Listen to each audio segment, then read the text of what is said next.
All right, let's take a look at this worksheet number 9 using the inverse trig that we have. So unlike this one, we are still going to have to utilize SOHCAHTOA. So a lot of these, this first one's an example of one that's old, but you'll notice these other ones where they give you 2 of the sides and then they don't give you any of the angles. That's one of those ones where the inverse trig is going to be necessary. So let's just review one of the first ones to figure out what we've got here. So angle L should be relatively simple. These two angles should just sum up to 90 degrees, or if you want to think about it, all 3 of these angles should add up to 180, however that works. We will go ahead and say that angle L is then 64 degrees. From here, once you have one of the angles, you get to choose whichever angle you want to, and you circle it. So let's just use the one that they gave us. We circle this one. We mark our sides as opposites, hypotenuse, and adjacent. And we are trying to find JK. So if they're asking for this line segment right here, we have to use that line, and we have to use one line that we do know. Between those 2 lines, we are able to recognize from SOHCAHTOA which trig function we need to utilize. I need to utilize the H and the A because those are the 2 sides that were given to me. The H and the A are actually going to be cosine. So we set this up by saying we have the cosine of 26 degrees. That should be the adjacent side over the hypotenuse, which we know as 3.2. To solve something like this, it's multiplying by that denominator on both sides. Those are going to disappear. And then last but not least, we are left with 3.2 cosine 26 equals the adjacent side. And that's something you can plug directly into your calculator. If you want to see how to do that really quickly, I probably can. 3.2 cosine 26. You find out that your A value was actually 2.876, and we'll usually just round to 3 decimal places. That's your typical problem that we would do. And then what changed in this one is now we need to know, hey, if I have, there it is. If I now have this problem where they're giving me 2 of the sides, rather, and they're asking me, can you find this angle D right here? I need to use a very similar strategy. So we're going to steal the SOHCAHTOA from over here. We're still going to need that. But this time we come through and say, well, I think they gave me this side right here. They gave me this side right here. If I'm trying to find angle D, I can label all of these sides relative to that angle. So across from it, I'd have that opposite side. I have the hypotenuse that doesn't change, and then the adjacent side is usually whatever's left over. Using the same strategy as last time, I now need to use the side that was given to me and the second side that was given to me. I need to use the trig function that has the O and the A. I believe that's our tangent function. So we're going to set this up exactly the same way, but something different is going to be missing. In this case, we're going to use the tangent. Usually we throw in the value that we see in the corner here, but we don't know what that is. Instead, we leave it as this theta symbol. It's just a symbol we use for measurements of angles. We'll still finish off the rest of the problem. It should still be the opposite over the adjacent side. My opposite side is the square root of 2. The adjacent side is the square root of 5. If we would like to get rid of this tangent, we actually have to use the tangent inverse of this.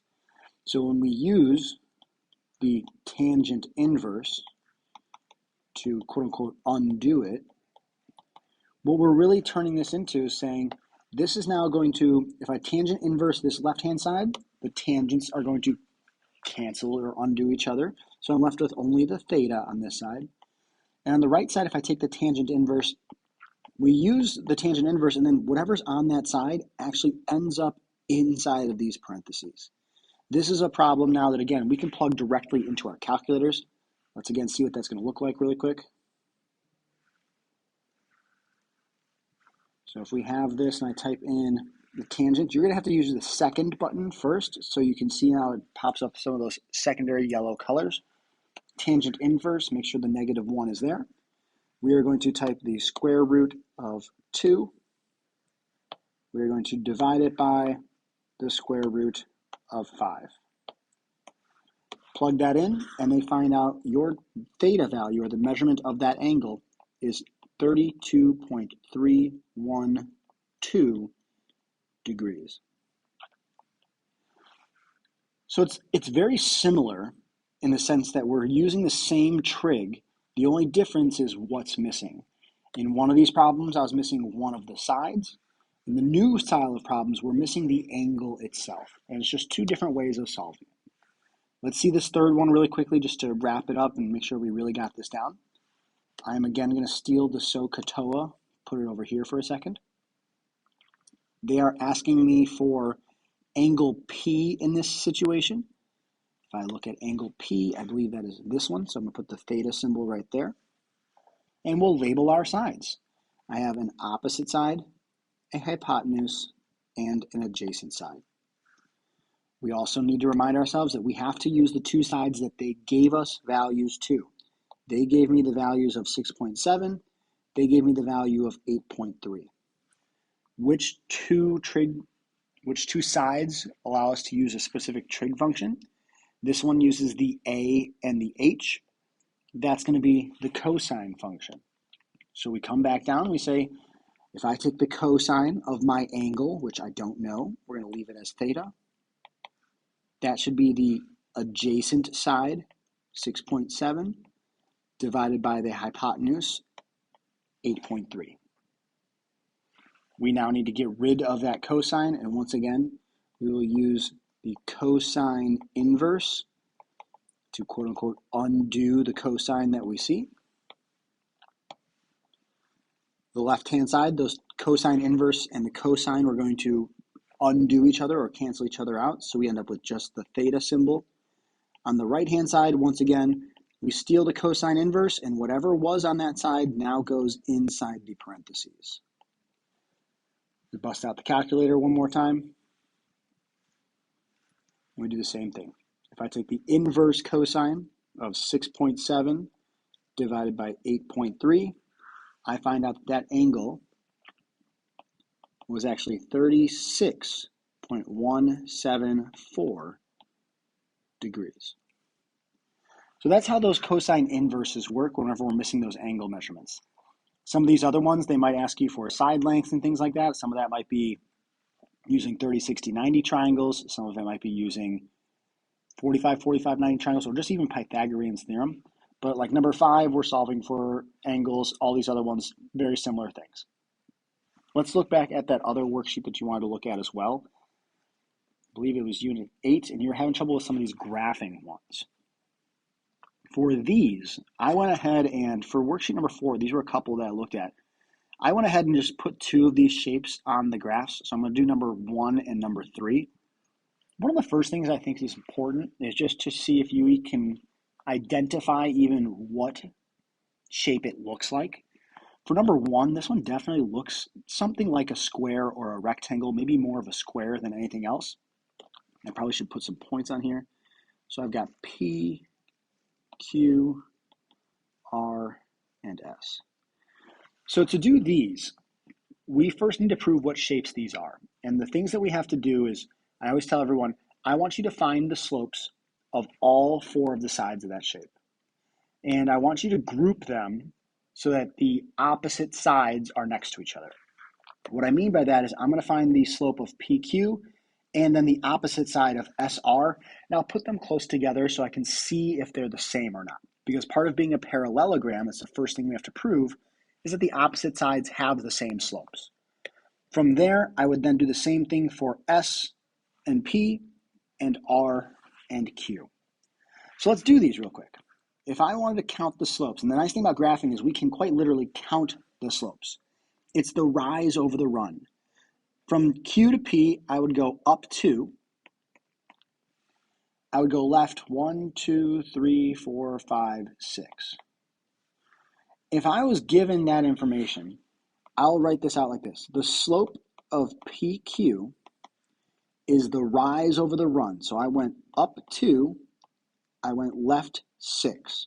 If I reduce that fraction, that is the fraction 1 over negative 3. And I'm just going to put a box around that. Hopefully, if we do the same exact thing with the blue ones, we end up with the same exact slopes. Let's check it out. I'm sorry, the other pink one we have to do first. So let's find SR, the opposite side. I'm going to do the same exact thing from one to the other, and it doesn't matter which one you start at. For example, let's go from left to right this time. If I go from S and I go down 2, that is going to be a minus 2 for that. I'll go right 1, 2, 3, 4, 5, 6. That's a positive 6. Let's go ahead and write this down real quick. The slope of SR, your rise over your run. Our rise was actually a drop of 2. Our run was a positive 6. We end up with the fraction negative 1/3. Now, although those look different, they actually are the same exact numbers. Both of them are the numbers negative 1/3. It doesn't matter if you do a positive divided by a negative or a negative divided by a positive, the fraction as a whole is a negative number. We're going to repeat this. I'm going to go a little faster though for the blue ones. So if we go from S to P, 1, 2, 3, 4, 5, 6, that's a plus 6. 1, 2 to the right. If I go ahead and write that slope out, the slope of SP, the rise over the run, that's just a slope of 3. To show you can go the opposite direction, we'll start at Q again. 1, 2, 3, 4, 5, 6 down is minus 6, and 2 to the left is minus 2. The slope of RQ, I had a negative 6 over a negative 2. That does still turn out to be the number 3. Awesome. Once you have those slopes, we've proven that this is a parallelogram. Because these two right here are the same, and because these two right here are also the same, we know for a fact that this thing is a parallelogram. So a lot of times what I have students do is on the left-hand side, as long as you show me all this work, parallelogram, I can say, check that off. As long as you write this stuff that says, hey, these are the same, and you show me all of this work, that is all I need to see for this one. Well, after a parallelogram, we have to decide if it is a different shape. Next on our list, we can either do a rhombus or a rectangle. In order to prove, and I guess let's just start with a rectangle. In order to prove something is a rectangle needs to have the corners of your shape as 90 degrees. So I would need to prove that that's a 90-degree angle. I'm just going to switch colors up. I have to prove you're a 90-degree angle, you're a 90-degree angle, you're a 90-degree angle, and you are a 90-degree angle. Kind of the nice thing about this, though, if you prove one of those angles is 90, all the others fall into place. So, for example, what we're going to do is we're just going to prove that that green angle is going to be 90 degrees. What we need to look at are the two slopes that create that angle. I have this line right here, and I have this line right here. We need to see if they create a 90-degree angle based on their slopes, and that happens only when the slopes are opposite reciprocals. So to prove this, I have you just write down the two slopes and visually see if they're opposite reciprocals. Let's write down the first slope of SP. If you look at SP, we had a slope of positive 3. I like to write these as fractions just because it's a little bit easier to see when you do have fractions, whether they're opposites or reciprocals. And the goal is I want to see, are you an opposite reciprocal of PQ? Well, PQ looks like it is the slope 1 over negative 3. Question is, are those actually opposite reciprocals? Well, one of these numbers is a positive, one of these numbers is a negative. I believe that counts as opposite. And then reciprocals, if I took this number 1/3 and flipped it upside down, I should get the number, if I took the number 3 over 1, flip it upside down, I should get that number of 1 over 3. This is indeed going to be an opposite reciprocal. So all I look for you is I want you to put a little check mark next to this, come over to the side and say, hey, in order to prove this is a rectangle, I needed to prove that those were opposite reciprocals, and I just did that. Well, Next up, we have a rhombus. To prove if something is a rhombus, this time we've got to work with the diagonals of our shape. So what I'm going to do is draw the diagonals in. This looks like one of the diagonals right here from corner to corner. This looks like the other diagonal here from corner to corner. We know a shape is a rhombus if those two diagonals are also perpendicular. Well, that requires us to actually find the slopes and then do something really similar where we say, are they opposite reciprocals? So I need to find two more slopes realistically. I need to find the slope of SQ, that first diagonal that we have. So I'm going to write this down. And we can, again, count this. If I go from S to Q, and it does get a little crowded, so you're welcome to erase some things. If I go from S to Q, 1, 2, 3, 4, up. 1, 2, 3, 4, 5, 6, 7, 8 to the right. So if I do the rise over run, it's actually positive 4 over positive 8. We could reduce that down to just a fraction of 1/2. Let's find the slope now of PR, the other diagonal, and we're going to hope that it's an opposite reciprocal. If I start at P and I come down, 1, 2, 3, 4, 5, 6, 7, 8 down is a negative 8. To the right, 1, 2, 3, 4, that's a positive 4.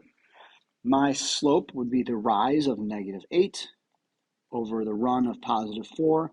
That's the number negative 2. My goal again is to see, are you opposite reciprocals? Is 1/2 an opposite reciprocal of the number negative 2, which I'm just going to write as a fraction, negative 2 over 1. Let's check opposites. You're a positive, you're a negative. Those are opposites. Let's check reciprocal. 1/2, if I flip it upside down, I do get 2 over 1. Congratulations, we once again have shown that those diagonals are opposite reciprocals. Thus, I know that this thing is also a rhombus. The last shape that we have to prove, are you a square? The only time that you could possibly be a square is if you are a parallelogram, a rectangle, and a rhombus together. For us, that does check out. Congratulations, we've got ourselves a square for our final shape. And that usually comes out to be our final answer. So that's how the general gist of this works. Not every shape will turn out to be a square. So what I suggest that we do is try to do one that's maybe not a square and see how that turns out. Let's check out number 3 from this homework worksheet. I'm just going to label these one more time. I believe we have P. We have, that's not P. P is negative 3, 2. P, Q, R, and S. All right, we're going to do the same things. Hopefully a little bit faster this time. First thing I'm going to do, take those opposite sides. I'm going to find the slopes of those. So I'm going to find the slope of QR. I'm going to find the slope of PS. And we can just count. From R to Q, 1, 2, 3, 4, up, 2 to the left. If I go 4 up and 2 to the left, that is up 4, 2 to the left, I believe that is the number negative 2. Okay, the next one, similar process, 1, 2, 3, 4 up, 2 to the left. I think we're going to find out that that's the exact same slope again. So up 4, left 2. Congratulations, those two sides are parallel. They are exactly the same.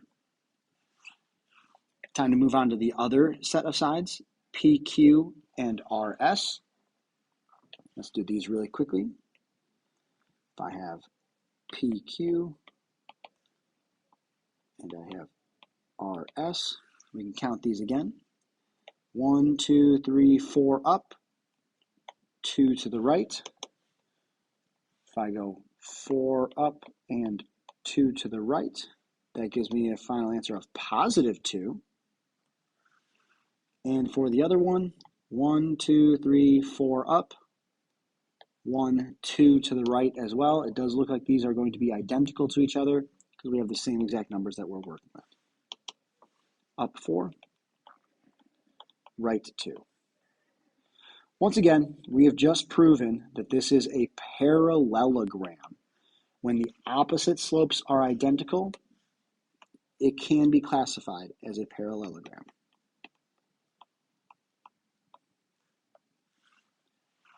Next up, we need to see if we have ourselves a rectangle.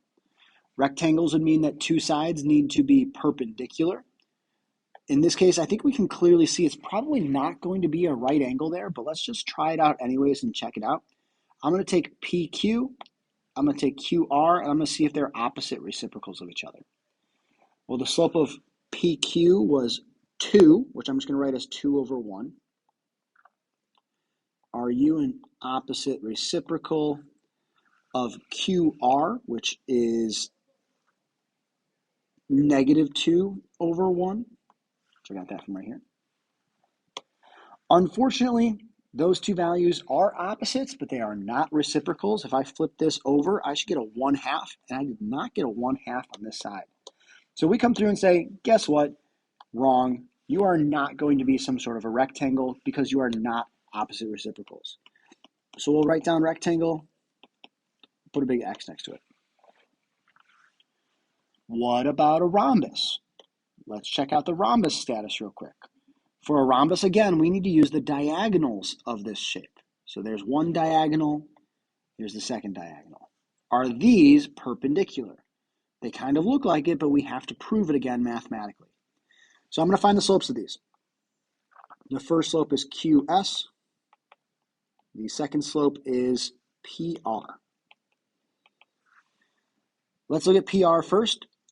How much do I go up and down to get from P to R? I actually don't go up and down at all. So there's a rise of 0, and then there's a run of positive 4 to the right of this shape. So if I was to write out PR, it would be up 0, right 4. Anything when you have a 0 in the numerator ends up with 0 as your final answer. So that has a slope of 0. What about QS? If I start at S really quickly, how much do I rise? Quite a bit. 1, 2, 3, 4, 5, 6, 7. I go up 8. But how much do I go left and right? Well, to get from S to Q, I don't go left and right at all. So that's actually another 0. If you remember correctly, you cannot divide by 0. It is impossible. Big question of the day, though, if you want to make sure that this is a rhombus, are these two things opposite reciprocals?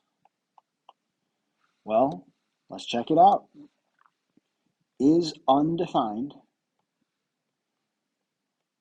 an opposite reciprocal of 0? The answer to that is yes. Undefined is a perfectly vertical line. 0 is a perfectly horizontal line. Those two slopes are going to be opposite reciprocals. Yes, indeed, we do have that. So I do know that this shape now can potentially be labeled as a rhombus. Last shape we have to check, is it a square? Unfortunately, in order for it to be a square, it has to be all three shapes above. We are not a rectangle, therefore we cannot classify ourselves as a square either. That is pretty much how every single one of those problems is done for you. If you have more questions, let me know, but I hope this helps you.